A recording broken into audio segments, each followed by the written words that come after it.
So, when I sat down to write this, I planned to write part 2 of why the Sam Raimi Spider-Man movies are better than you remember. But out of the 9 videos posted on this channel, 3 of them are Spider-Man themed. So, I decided to hold off on my next Spider-Man video and do something completely different. Today, we are moving out of comic book media and moving into new territory. I recently watched The Matrix, then the sequel. I'm gonna rewatch Revolutions tonight, and I felt inspired to make this video. Also, I heard they announced the title for the 4th one. I think it's called Resurrections.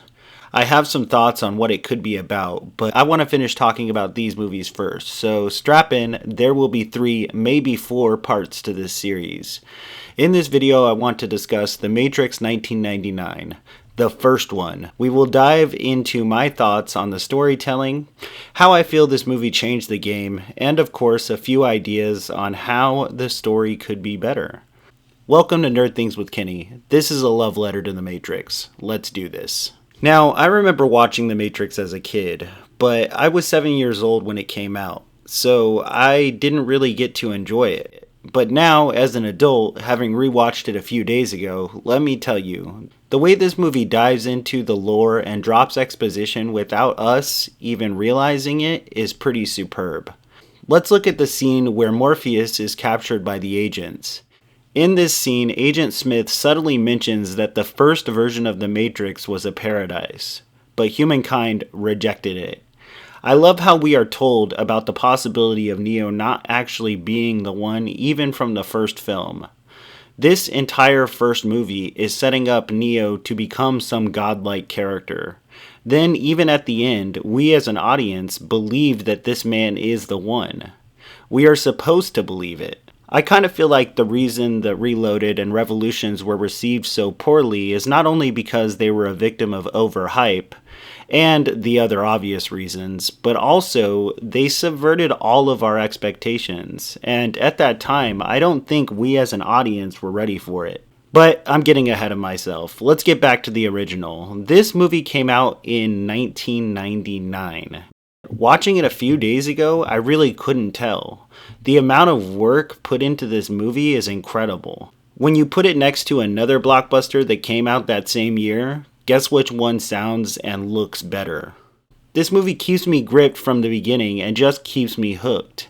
Every frame has purpose. Every word spoken means something.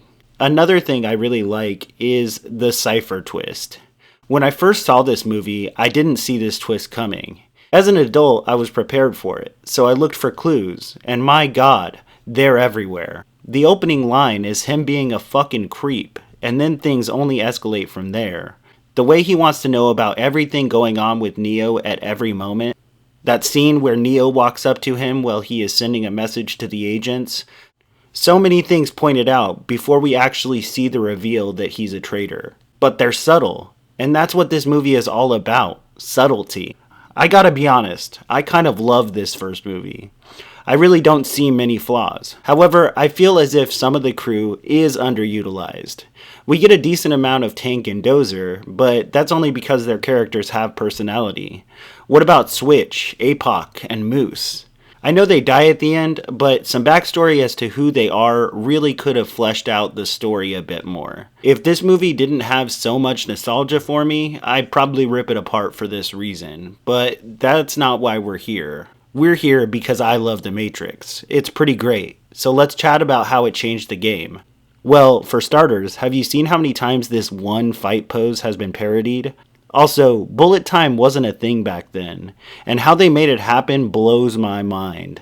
They took footage from literally every angle and pieced it together. It's unique, innovative, and I'm 100% on board. Shut up and take my money. In conclusion, The Matrix is pretty much the best action movie to come out of the 90s. It hints at a larger story while still staying grounded to our core group of characters, and it knocked it out of the park. The sequels took a different approach, and I kind of liked it a lot, but my thumbs are getting tired of typing, so we'll get to that in part 2. Hit subscribe and tap the bell so that you can get notified when that drops. Also, if you want to hit that like, I'd appreciate it. I'm out of here. Peace! Brother, it's caught in the crossfire. It's caught in the crossfire.